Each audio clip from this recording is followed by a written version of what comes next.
While this Bargue plate is still a hand, we are dealing with much softer and more organic forms than the previous lesson. This means extra attention has to be paid to placement and proportion. This plate also contains foreshortening, where the front looks like it's coming towards us, and so accurate placement on the vertical axes is of paramount importance if the drawing is to be accurate, and for the final result to look like a hand in three-dimensional space. Once the initial box is found, I place in the exterior indications, spending a lot of time at this stage checking the accuracy. This is because any problems that develop later will almost certainly be a result of these initial placements, and I will refer back to these indications all the way through the drawing as my fundamental guides. Once these indications are placed in, always check and recheck them, as I could already see a few adjustments were needed.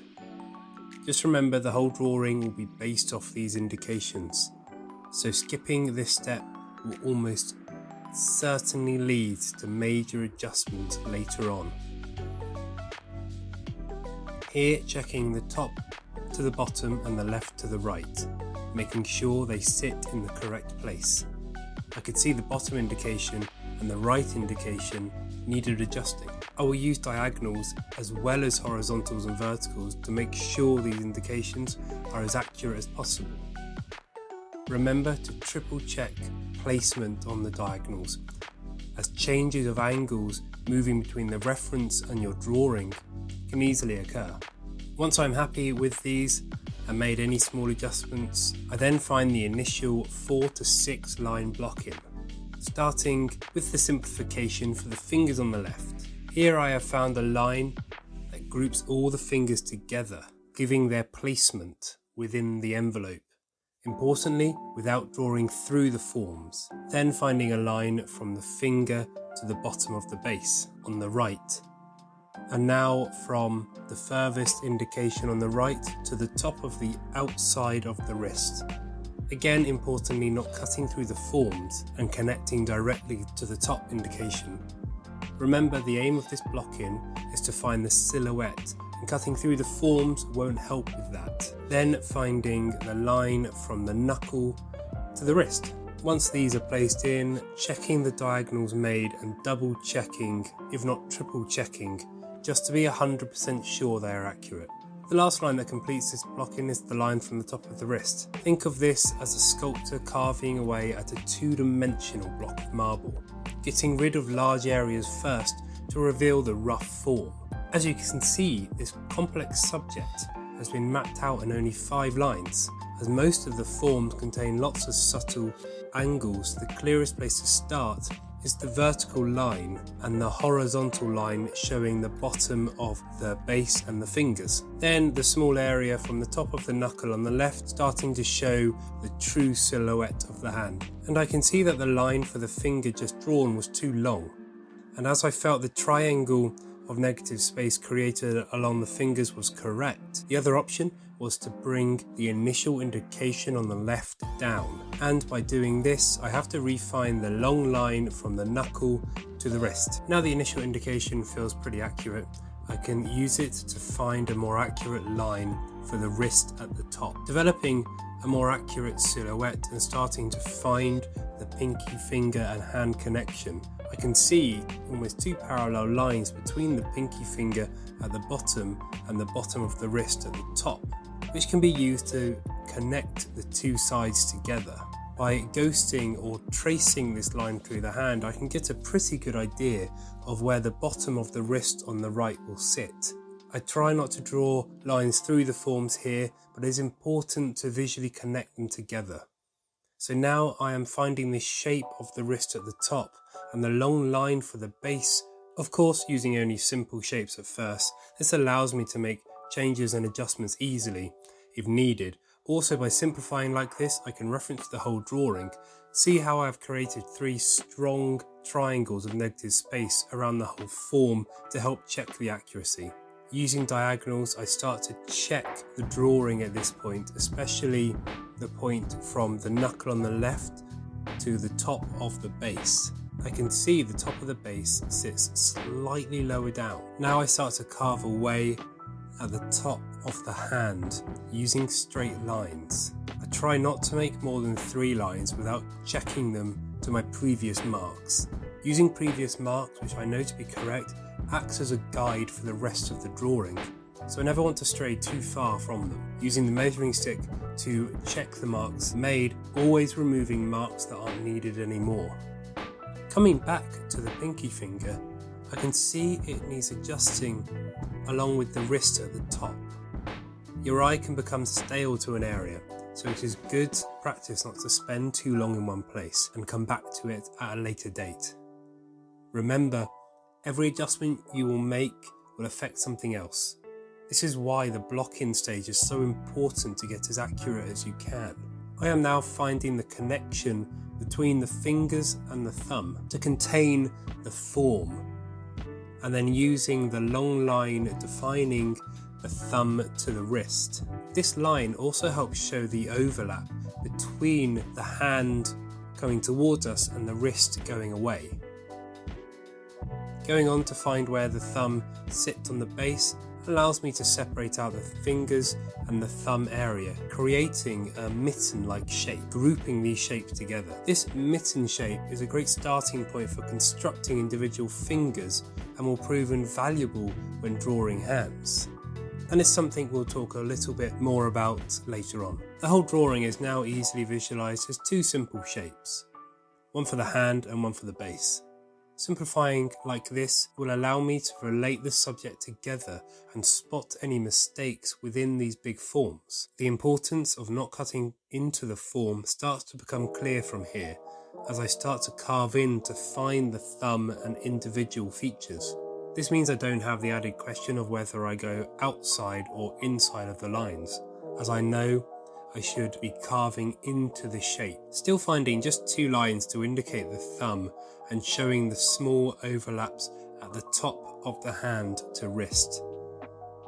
It's this slow breakdown of shapes that will stop any surprises later on.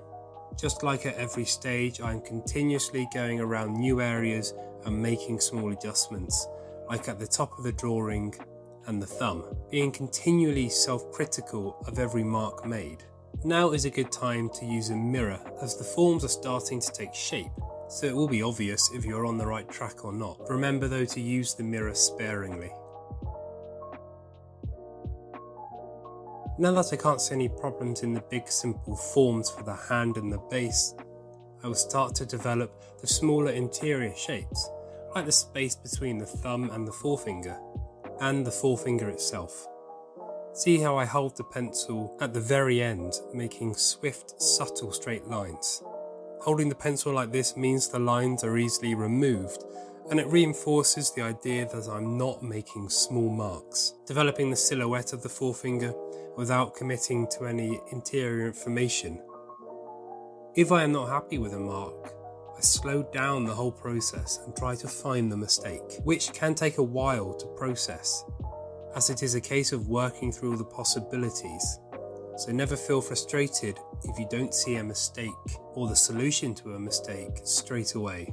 Always bear in mind that drawing is never a process of trying to rush to the end. Try to make finding a mistake a positive, because it means you are one step closer to the final drawing. To develop the other fingers, I use the initial block-in line to help me carve out the shapes. Remember finding these simple triangles at first. As you can see, the fingers and thumbs are just a series of various sized triangles. Remember, I'm using long lines created from the block-ins as a guide, carving out the forms, creating these triangles of negative space, like at the wrist and the hand to finger. This is why drawing your working out is so useful, as it acts as your scaffolding. It is important not to work on one side for too long. Constantly work from one side to the other. Don't try to complete a silhouette by starting the line at one side and walking the line around the whole silhouette, as there will be problems you will have missed.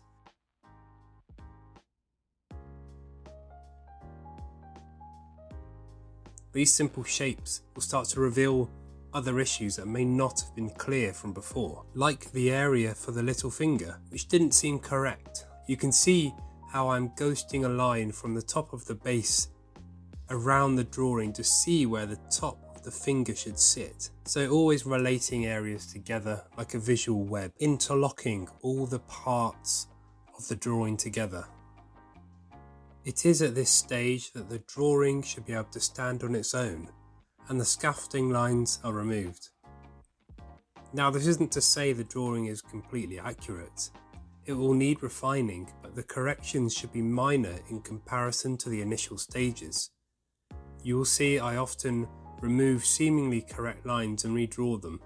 This is to keep the drawing fresh and not overworked. This is sometimes referred to as the drawing becoming tired, and renewing these lines just freshens it up. Remember, line isn't the end result of drawing, merely the proportion. So try not to overwork these areas. It's at this stage I can start to see the abstract shapes created within different areas, for example, the base, and using these abstract shapes to help me make adjustments if needed. As well as visualizing the big overall shapes for the hand and the base, smaller shapes like the indication for the front plane of the base, the two sections for the base itself, and the gap between the fingers can be checked and compared to the reference. It became pretty obvious that the gap between the thumb and the fingers was looking too wide. This would have led to strange proportions at the end of the drawing. This big, simple shape for the hand has given me a good idea of where the forms for the individual fingers should be. Finding the extremes that contains the whole form makes it far easier to place smaller elements much more accurately. Drawing the details, like the fingers, can feel like jumping into the deep end, but remember, just check every line and most importantly, don't rush. Look at how Bargue is using these simple lines to define organic shapes. The temptation is to rush to an area you aren't sure about to get it out the way with, but this will only lead to problems later on. Remember, this drawing should not be rushed. It may take a few hours to perfect, but this is all part of the learning process. Learn to be patient with yourself. I now start to carve out the shapes for the fingers, still using straight lines, but just smaller ones, relying on the previous big lines as guidance, constantly referencing one side to the other, like that visual web connecting the whole drawing together. Remember, each finger will have its own unique properties. It's very easy to draw the same shapes for each finger that you see. Using the measuring stick and the mirror every now and again to check my work against the reference, like here checking the angle of the middle finger. Like in lesson 20, you can see just how each finger has its own properties and characteristics, conveying the character of its owner. If you find you start going wildly outside of your initial block-in, slow down and work back around the drawing. Simplify if needed. Go back to the point where the drawing started to go wrong, as the problems are almost certainly going to come from that point. And remember, just start with one problem. Don't try and overwhelm yourself by thinking you have to do all the problems at once.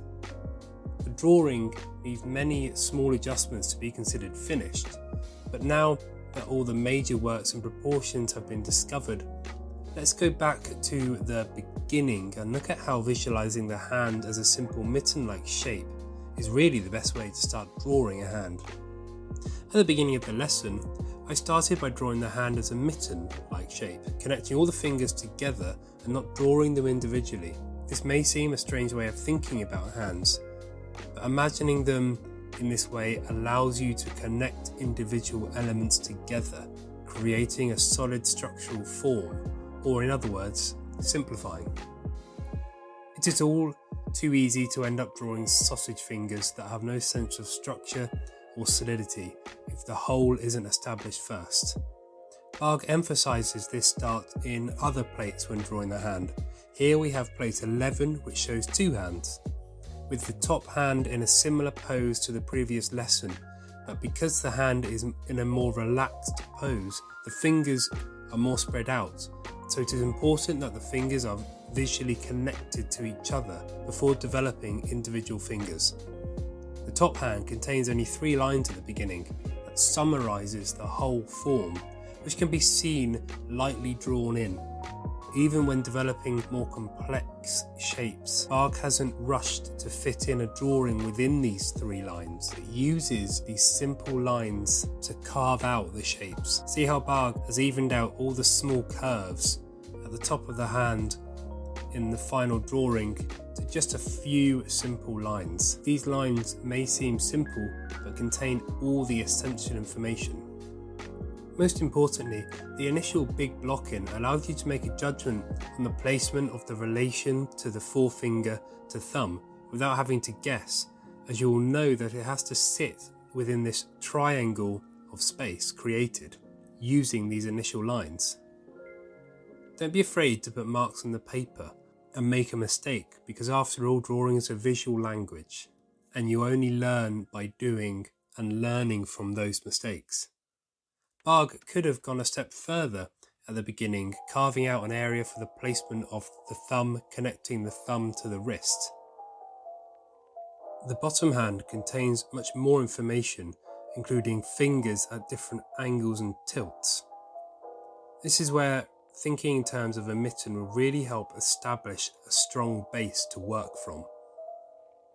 The block-in has been drawn containing these forms to help determine the length of the fingers, as well as the placement and spacing. This initial mitten-like shape allows you to see the negative spaces between the fingers. So think of this stage as developing or establishing the relationship between the fingers rather than drawing the fingers themselves. This way you won't get caught up in all the detail. Plate 13 is a textbook example of this idea of the mitten. See how it summarises the whole hand into one simple shape with just a few lines, along with the base to create just 2 basic shapes. The same principles have been used in this lesson to condense down the subject into 2 easily manageable shapes can importantly be built upon. Again, it comes down to the principles of finding the big shapes before the small details. The 2 simple shapes of the hand and base should still be seen within the final design just developed. Bargue has also found 2 lines indicating the placement of the knuckles and joints, which help establish the individual fingers later on.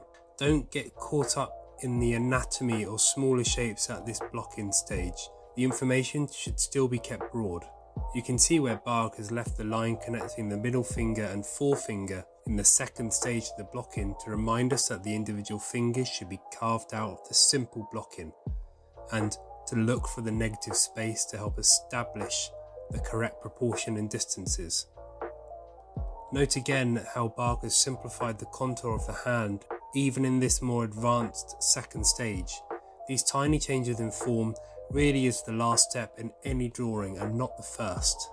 Plate 14 is one of the most advanced plates for the hand in the course, and many students may suddenly be lost in all the small details, but the exact same approach can be used. Firstly, establishing the initial block-in, in which, whilst not clearly defined in this plate, Bargue has hinted at it here with the line connecting the fingers to the top of the held object, telling the students to always look for the broad outlines first and foremost. Instead of jumping in and trying to draw each individual finger, Bargue has found the large group of fingers as a big mass in a few simple lines. Bargue could have gone a step further for the student and simplified the forefinger at first within this block-in. Remember though, there is no hard and fast rules for the block-in itself. The block-in is in essence a shorthand to establishing the proportions for your drawing. Just remember, the goal is to simplify and abstract the subject. don't get caught in the details. This time lapse demonstrates this philosophy, with the hand developing from the envelope to the final blocking, with the drawing emerging from these simple shapes. Now this drawing is much more advanced than the previous ones, so if you get it wrong, don't worry, take a break and try again. Most importantly though, don't give up on a drawing. Really try to work through the problems, because if you don't solve a problem now, you're bound to come up against it again later on in a different drawing. And remember, these exercises are not about having a final, finished, frameable piece of work, but are really exercises in teaching you, the student, to see visually. Just as scales in music are not something you would play to an audience, but really are essential in a student's development.